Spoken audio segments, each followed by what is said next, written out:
Welcome to the Great Detectives of Old Time Radio. From Boise, Idaho, this is your host, Adam Graham. If you have a comment, email it to me, box13@greatdetectives.net. Follow us on Twitter at Radio Detectives.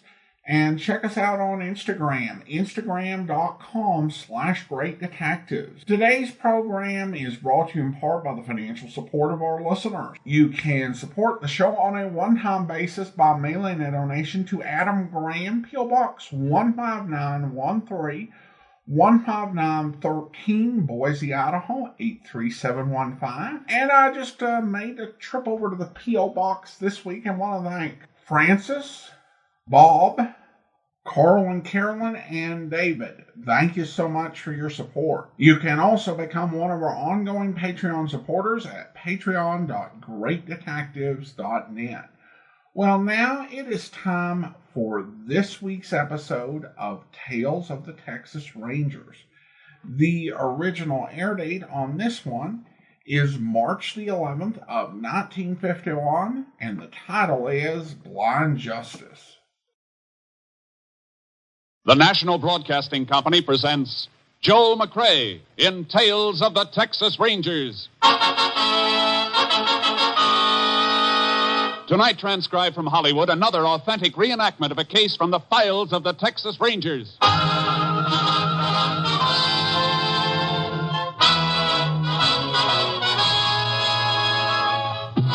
Tales of the Texas Rangers, starring Joel McCrea as Ranger Jace Pearson.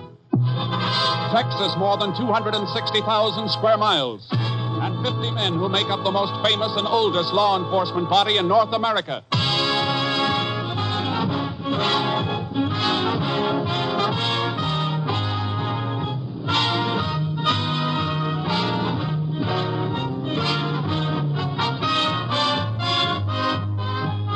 Now, from the files of the Texas Rangers come these stories based on fact. Only names, dates, and places are fictitious for obvious reasons. The events themselves are a matter of record.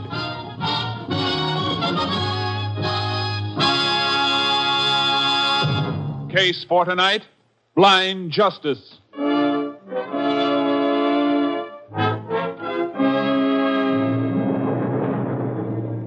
It is 5:45 a.m., March 6, 1940. Pete Salverson, owner of a roadside cafe in West Texas, is opening for business. As he sweeps up in the kitchen, he hears a sound outside the back door. Somebody out back there? That's you, Charlie? Well, what's the matter, boy? Where'd you come from? Come on, feller. Come on. I ain't gonna hurt you. Atta boy. Looks like you got here too early to root for anything out of that garbage can, though.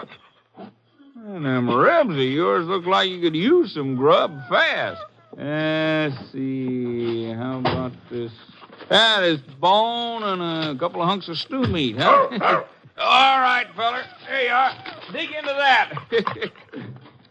Oh, boy, you sure are beat up and hungry.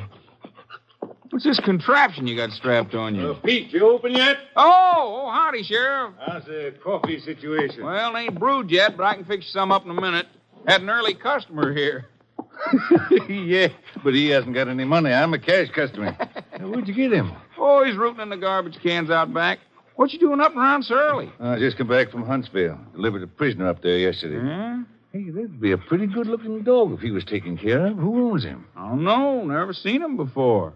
Never did see a leash like the one he's wearing, either. Kind of funny contraption. Look at it. Hey, let's see that. What's the matter, Sheriff? Oh, this ain't a leash. It's a harness. Huh? This here dog's a seeing-eye dog. One of them dogs is trained to lead blind people? Sure is. He must have run off from his master, then. Oh, these dogs don't run off, Pete. I had a missing persons bulletin on a blind man 3 days ago. This might be his dog. Well, the guy that's missing must be around here, then, huh? Well, if he is, something must have happened to him. This dog never would have left him. Say, you got change for a $1 in the register? Oh, sure thing. I'm going to hit that phone and get a ranger down here to help. Wherever that dog's master is, I got a hunch we'd better find him quick.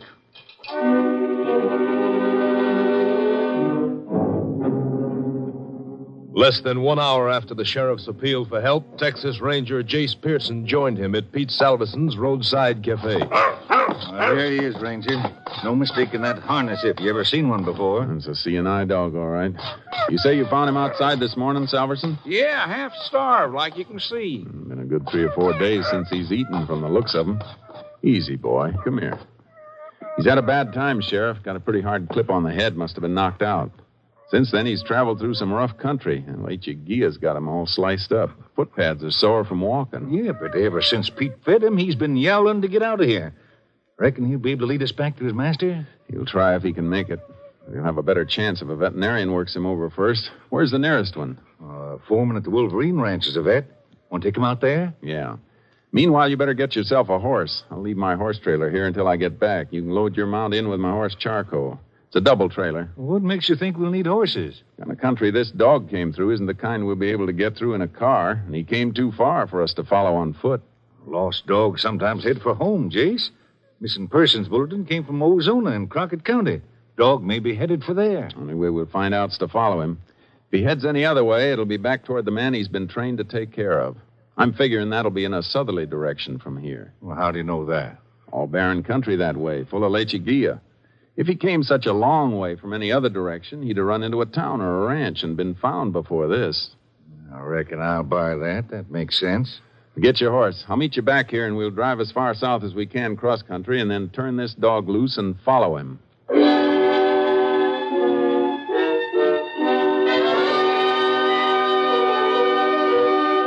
I got the dog patched up at the Wolverine Ranch, picked up the sheriff and his horse, and headed south into the Badlands. We switched from car to our horses and turned the dog loose. He circled around for a moment, got his bearings, and then, despite the soreness of his body, started into a limping run. He's heading south, all right, Jace. Must be going to his master. Beats me why he went all the way to Pete's place, though. He had to go someplace for help. But the only thought he gave to himself was just stopping long enough to be fed before he headed back here. How far do you reckon we'll have to go? Well, we came 14 miles by car before the dirt road petered out. He came a lot farther than that. Might have taken him a couple of days. Well, we'll have to stop him at night. If he keeps going that long, and time off. We better make sure we can catch him before dark so he don't get away from us altogether. Chances are he'll wait for us. After all, we're the help he came after. If he doesn't, we'll be able to follow him anyhow. In the dark? Yeah. I treated his collar with some phosphorus paint. Hey, whatever made you think of that? Trick my father taught me a long time ago. Hey, look. Look where the dog's cutting, up in the foothills. Yeah. That's Ambush Canyon that way, isn't it? Sure is. Say, no wonder that dog's so beat up. I wouldn't tackle this country in an army tank if I didn't have to. I wonder if that blind fellow'll be alive when we find him. I don't think so, Sheriff. If he was alive, I don't think the dog would ever have left him. Come on, Sharky.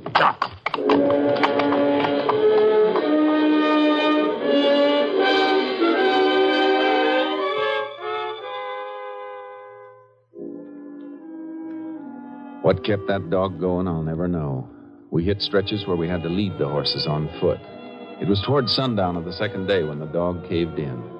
He made a feeble attempt to inch along on his stomach and then just rolled over on his side, panting. He's done for, Jace. Can't even take water. I better... No, Sheriff. Put your gun away. But, Jace, he couldn't move another inch if he wanted to. I'll carry him with me on Charcoal. Man'd be mighty lucky if he could find a human being that'd go this far for him. He'd never have led us this far back if you hadn't had the vet work on him. Well, what do we do now? Keep on going, I guess. If his master is in here, he must have left some trail. We'll keep cutting through till we find marks. Jace, now, how would a blind man get into this country and why? I don't know. But if he wasn't here, the dog wouldn't have been here either. We better move on till we find a good spot to make camp. These horses need some attention on the night of rest, too. Meantime, maybe I can do a little doctoring on the dog. Won't do any good, Jace. All you'll need's a pack shovel. He just stopped breathing. He's dead.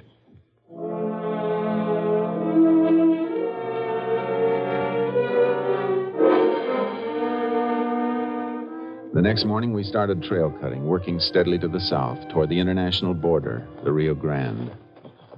Well, the country's getting a mite better now, Jace, but we're only about a half a mile from the river. If anybody else had been in here recently, we'd have seen some sign of a trail. Nobody could come through here without leaving some kind of tracks. That dog didn't head this way for nothing, Sheriff. He must have... Hey, hold it a second. Huh? What is it? Look at this. Dog hair caught in this thorn brush. Yeah. Must have been a few days ago when the dog headed out. Look at the color. German Shepherd, all right. We're still on the right trail, then. But why no human tracks? Well, the dog came out of here on foot. But this may not be the way he and his master got in here originally. What other way is there? On the river, in a raft, or a flat-bottom boat? Well, how could a blind man navigate the river? He didn't have to be alone, Sheriff. That dog was beaten on the head, remember? It isn't likely his master did that, is it? No, I see what you mean, but how... Now, wait a minute. Look up ahead there, along the side of the ridge, about a quarter of a mile. Yeah, looks like part of the rock and the earth have been scooped out. Must have been a little landslide. Not on a rock facing as solid as that looks. What do you suppose it is, then? Let's find out.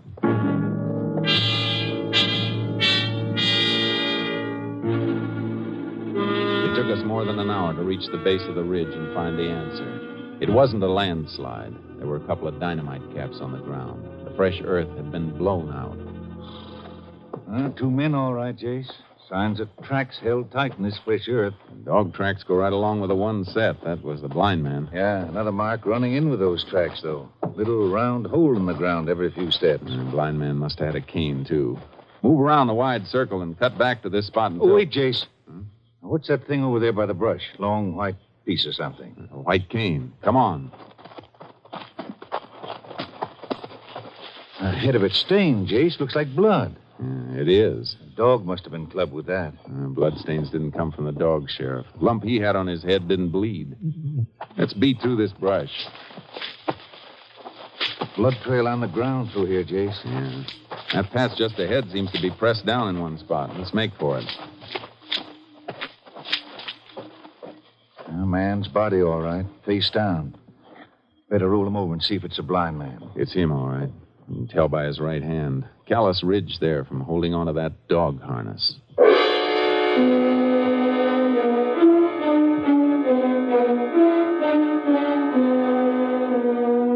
I took the white cane and the dynamite caps and rode along the shore of the river to the nearest town. Called Austin to fly a lab man down and arrange for a boat to pick up the sheriff and the body.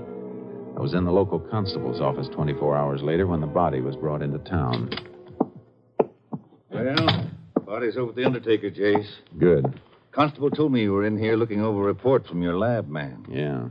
No lead on the dynamite caps, but we learned plenty from the cane. 2 sets of prints, one unidentified. Must have been the blind man's. What about the other set? Man who left the other set had a criminal record. Name was James Waterman. Got out of Huntsville 6 years ago. Waterman? Say, I remember that name. You ought to remember it. He pulled 10 years for armed robbery. $40,000 payroll stick-up back in 24. Money never was recovered. I wonder why he killed that blind man. And why was he blasting in the face of that rock ridge? Something we'll ask him when we get him. Oh, was the lab man at the funeral home when you brought the body in? Yeah, he's going over it now. Want to get some grub while you're waiting for him to finish? Yeah. You take prints off the body to compare with the ones he lifted from the cane. You'll have identification established by the time we get through. Good. Let's go. I'll be glad to eat something I haven't had to cook myself.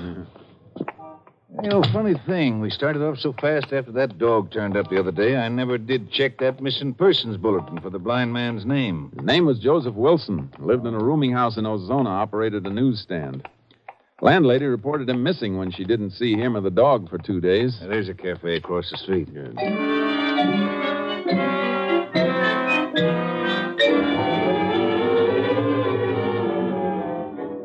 We took our time. A statewide pickup was out for James Waterman, and it seemed just a matter of pinning him down. But when we got finished and walked over to the funeral home, the case wasn't so simple. Our lab man, Marty Ferris, was just finishing a phone conversation. No, I said there's no doubt about it. Yeah, check on it. Pearson just walked in. I'll tell him. Right, bye. Howdy, Jace. Howdy, Marty. Marty Ferris, Sheriff Ritchie. Now, we met when the sheriff came in with the body. And, Jace, we got trouble. This thing is blown wide open. Why? What's the matter? That's the prints. And take a look at them. Now, here's a copy of the unidentified set I sent on to Austin. The man who made them has no record. Well, why should he have a record? Aren't they the blind man's prints? No, they aren't, Jace. The prints on the body match the known prints pulled from the cane. The dead man is James Waterman. What? That's it, Sheriff. Here, look at the prints. See for yourself. Marty? Could you have made a mistake? No, Jace. I just checked with Austin on the phone by classification number. Waterman must have been blinded sometime after he left Huntsville. He took the name of Wilson as an alias. Now all we've got's a set of unidentified prints that might match anybody in the state. Sheriff, our killer isn't going to be easy to find.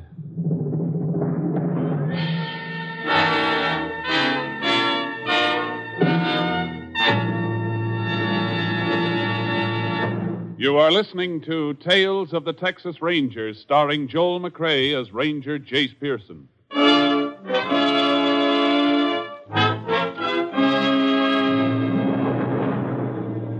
Whoever the blind man's companion had been, there had to be a starting point for their journey along the river, a place where they'd picked up a boat or a raft.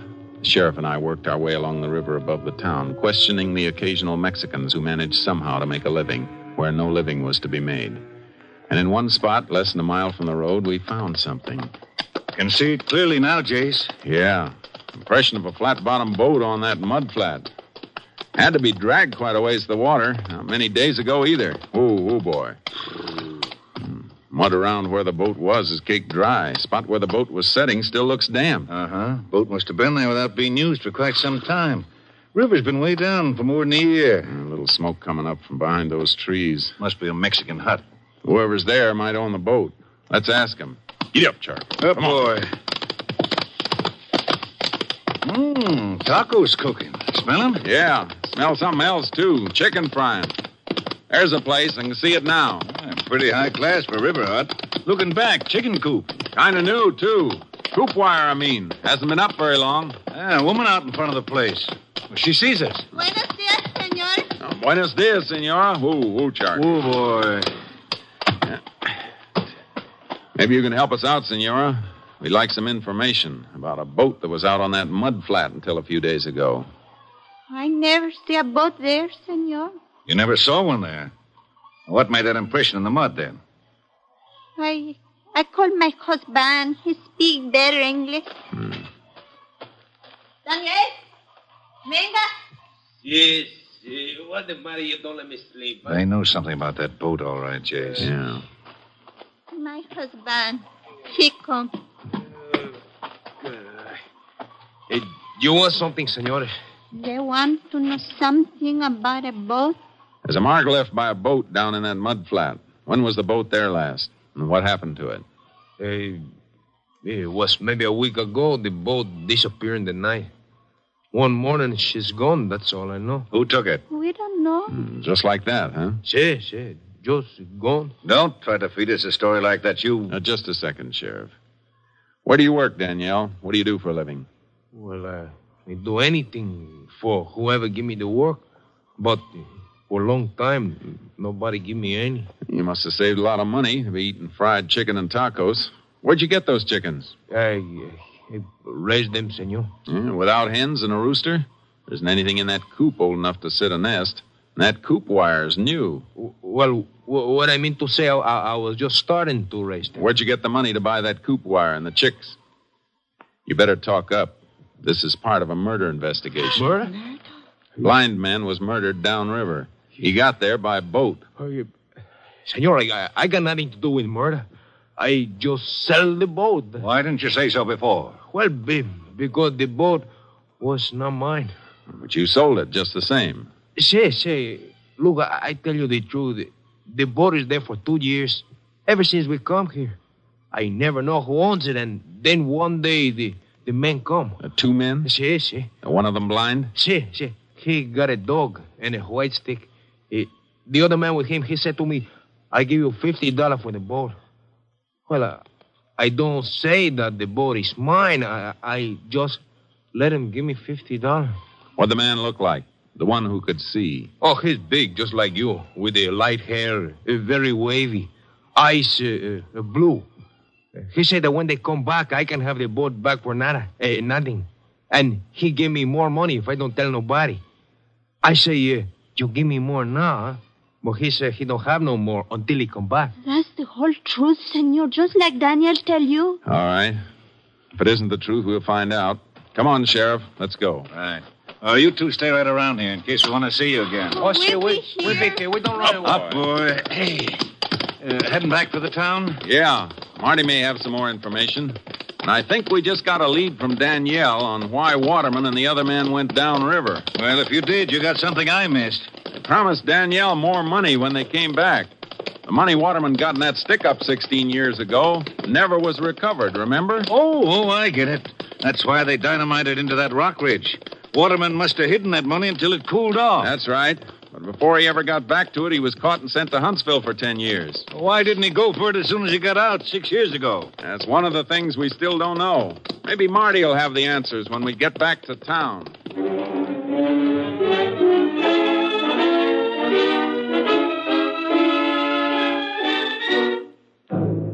Marty had the answers, all right. Reports from Austin that had come in while we were on the river. I made notes on everything, Jace, if you can read my writing. Oh, thanks. A checkback shows that Waterman lost his sight 3 days after he left Huntsville 6 years ago. Now, it's hard to run down because he didn't have to report to anybody. He'd served his full term, no parole. I see. Happened in a highway accident, huh? Yeah, I caught a lift on a gasoline truck, went over an embankment and caught fire. The driver was killed, Waterman blinded. Near Sonora. That means Waterman was headed this way from the pen. He was going straight for that money, Sheriff. But losing his sight stopped him. But why did it take him 6 years to move for it again? He had to find somebody to help him. A man with a load of stolen money hidden away doesn't trust many people. He finally trusted somebody. And got killed for it. I'm going to take a ride to Ozona. It's out of your county, Sheriff, but it's your case. You want to come along? You bet I want to come along. Let's go.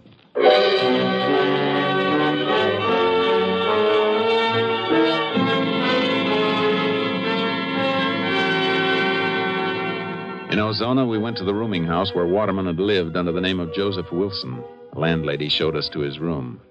It hadn't been rented to anybody else, and his things were still there. A few books in Braille, clothing, an extra harness for the dog. Everything is just like he left it, just like it was when the police come after I called them. I haven't touched a thing. No money, nothing valuable was left here, only what you see. It's all right, ma'am. Don't be upset. Nobody accused you of taking anything. I just want you to know there wasn't nothing to take. He never had nothing. Always a couple of weeks behind in his rent. Not that I minded. I had nothing but sympathy for the poor man. Even fed his dog for him, or it never would have been fed. Look, something you just said's important to me. Now, if he owes you money, there's nobody to pay it, so you're just going to lose it. The truth can't hurt you one way or the other. Did he really owe you rent money? Yes. Why else would I say it? Every once in a while he'd catch up. He'd got some kind of benefit checks from someplace once in a while. What's your angle there, Jay? I'm just figuring, Sheriff. Daniel got $50 for that boat he sold. There must have been more expenses getting from here down there. Somebody had to finance it. His traveling companion, whoever it was. Yeah. It's a cinch it was somebody Waterman met and got to know right here in Ozona. Ma'am, did Mr. Wilson have any visitors here? Any friends? I never saw a soul. There was some fellow called him a few times, though, when he was homesick and couldn't work at the newsstand. You know who it was? No, he never gave me his name. Mr. Wilson just said it was somebody he knew from the stand. The same fellow each time? As far as I could tell from the voice. I see. Thanks. Come on, Sheriff. Was that all you want here? Yeah, thanks.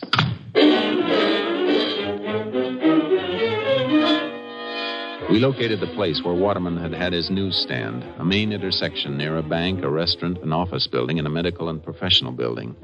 Somebody else was running the stand now. We staked out in my car across the street. Looking for somebody fitting the description Danielle gave us? That's right. Man who called whenever Waterman was sick might have been a regular customer. There could be quite a few customers fitting that description, Jace. We'll tag the ones who come close. See if the newsie or anybody around has any information on him. Somebody might have noticed the man we're looking for hanging around the stand from time to time. If he knew Waterman well enough to call his rooming house, he knew him well enough to stop for a talk. You're right, of course, but this kind of waiting wears me out. It's the dullest part of the job, Sheriff, but sometimes it's the part that pays off.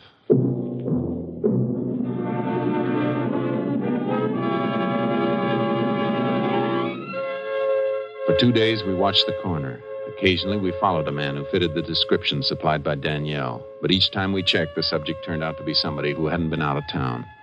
Then, just before the end of our second day of watching, I nudged the sheriff. What is it, Jace? Over there. No, past the newsstand. Just going into the medical and professional building. Oh, yeah.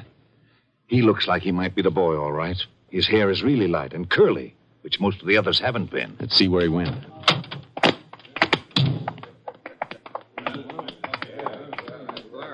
Oh, wait a minute. He's still in the lobby. There by the elevator. Let's wait until he's picked up. There's the elevator now. Well, there it goes. He's the only passenger. Come on. Watch the floor marker. See where the elevator stops. 3rd floor, Jace. Let's take a look at the building directory on the wall. 3rd floor, 2 doctors, a dentist, an attorney, and a chiropodist. Go up to that floor. Try them all. You want me to grab him? No. If you spot him in a waiting room, just sit down like you're waiting too. After he leaves, find out anything you can about him. I'll wait back in the car and tag him after he comes out. How do we get together again? After I find out where he lives, I'll come back and pick you up on the corner.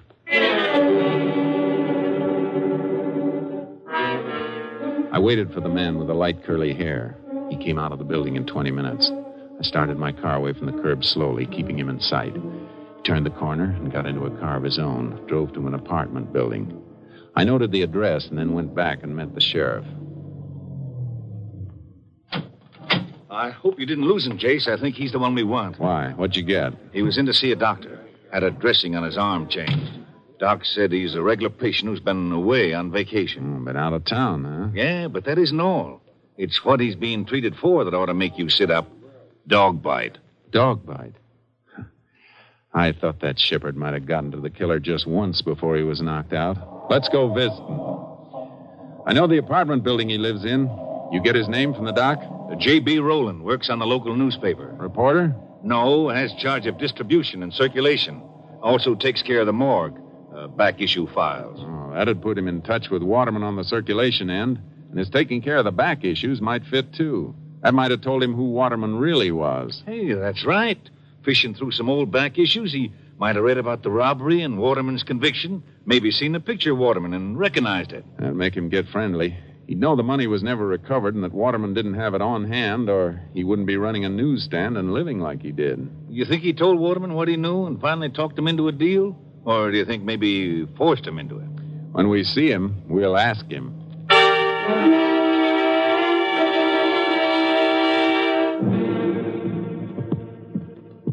There's the door, Jace. Apartment 2B. You gonna knock? Yeah. Yeah? Who is it? Special delivery. Oh, I'm not dressed. You better slip it under the door. You got a sign for it. Oh? Okay. Oh, have you got a pencil? All right, Roland. Open it all the way. I'll open it. I'll open you, scout! Watch him, Jace. Stay away from that desk. You're not taking me! Give me that gun! My arm! Yeah. Same arm Waterman's dog chewed on, huh?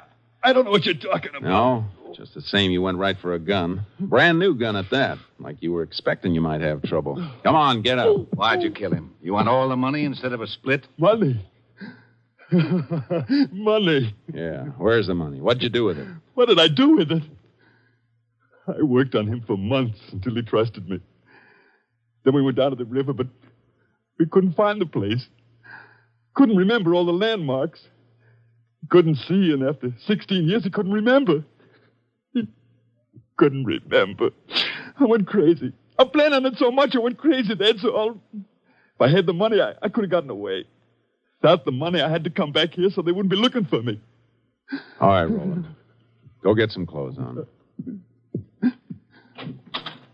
Looks like that 40,000 is really gone for keeps, Jace. Yeah. Buried in a rock ridge somewhere near the Rio Grande. That's money that never bought anybody anything. I feel sorry for that dog, Jace, breaking his heart and dying like he did. Funny thing about a dog never passes judgment. He just sticks right to the finish, whether you're good or bad, worth it or not.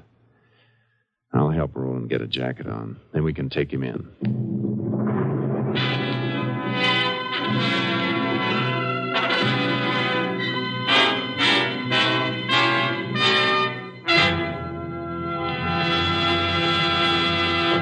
For the murder of James Waterman, alias Joseph Wilson, J.B. Rowland was convicted and sentenced to Huntsville Penitentiary for a period of 99 years. Next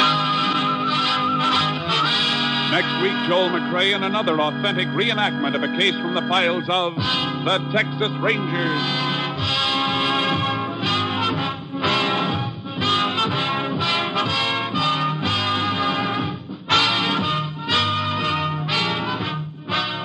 Joel McCrea is currently seen starring in the Universal International Technicolor production Frenchie.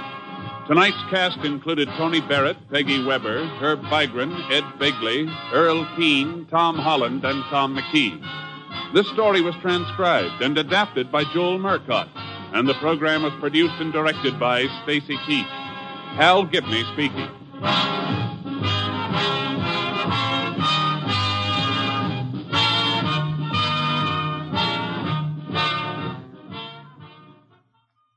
Three chimes mean good times on NBC.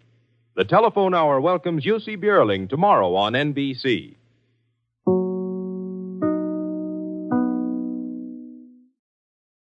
Welcome back. It was somewhat unusual in this episode when Jace invited the sheriff to come along, because usually he just, leaves them in their home county, and they tend to stay. And it's really odd because essentially the sheriff was out of town on this case and away from his home county for a couple of days. I don't know how out of the ordinary this actually is. I guess it would kind of depend on what crime was like in his home county.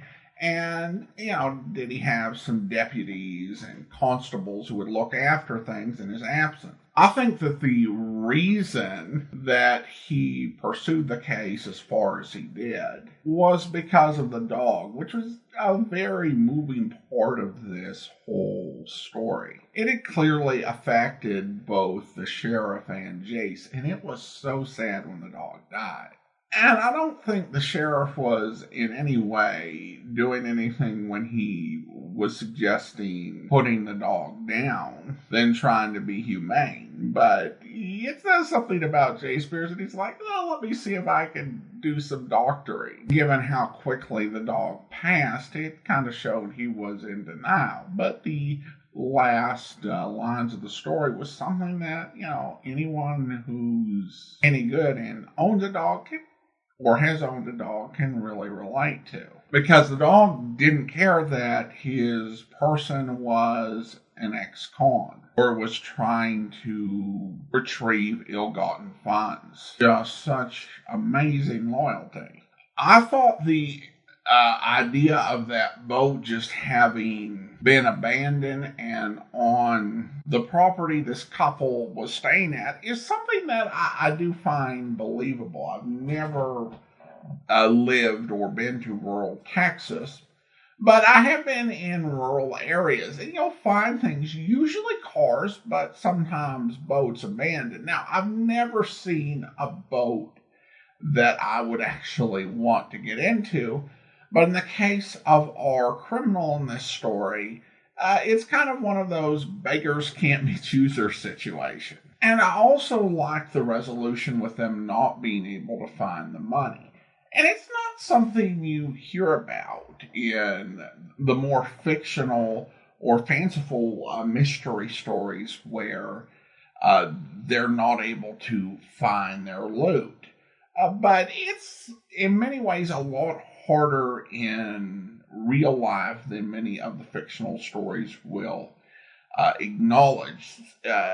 It's interesting when they do put up challenges, but such as property changing hands. But there are other things that can happen even if you put something in nature. You can have floods. You can have things that change the complexion of the land.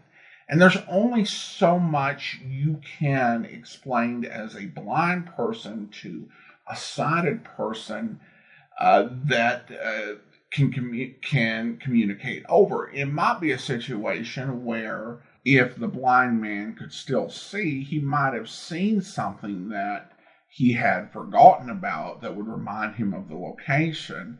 but he just could not find it without that, which ultimately led to him being murdered. Listener comments and feedback now. And Daniel writes, thanks for the commentary. Congrats on the new baby. I hope all is well. And thank you so much. Appreciate that, Daniel. And then we've got a card here from Bob, who writes, Dear Adam, many thanks for Johnny Dollar. And then Francis sends a nice baby card. And since Dear Mr. and Mrs. Graham, congratulations on your new baby boy. Very happy for both of you. Well, thank you so much. I appreciate the kind comments and cards. And thank you as well for supporting the program. All right, well, now it is time to thank our Patreon supporter of the day. Thank you to Richard, Patreon supporter since April of 2018. Currently supporting the program at the Detective Sergeant level of $7.14 or more per month. Again, thank you so much for your support, Richard. Next Saturday, we're going to be back with another episode of Tales of the Texas Rangers. And coming up on Monday, we'll be going back to Casey Crime Photographer. But join us tomorrow for our 3,750th episode, featuring two great stars in an episode of Suspense where... Hi, Logan. Oh, so you two are here. Mm-hmm. So, this is the scene of the impossible Goldblatt murder. Wait till you size up the joint, wise guy. Oh. 3 good, solid locks on this door. And the door was locked tight by at least one of these locks when the cop and that kid and Perucci tried to get in. But skip the locks and answer this one. After the killer shot the old man and was making his getaway, how did he manage to leave a chair lying against the door inside? Which is the chair? Here, this big old high back. Someone had left it here for Goldblatt to recover. Well, the kid and the cop and Perucci all agree this chair lay inside against the door, which opens inward. Yeah, on its side. They think it was about in this position.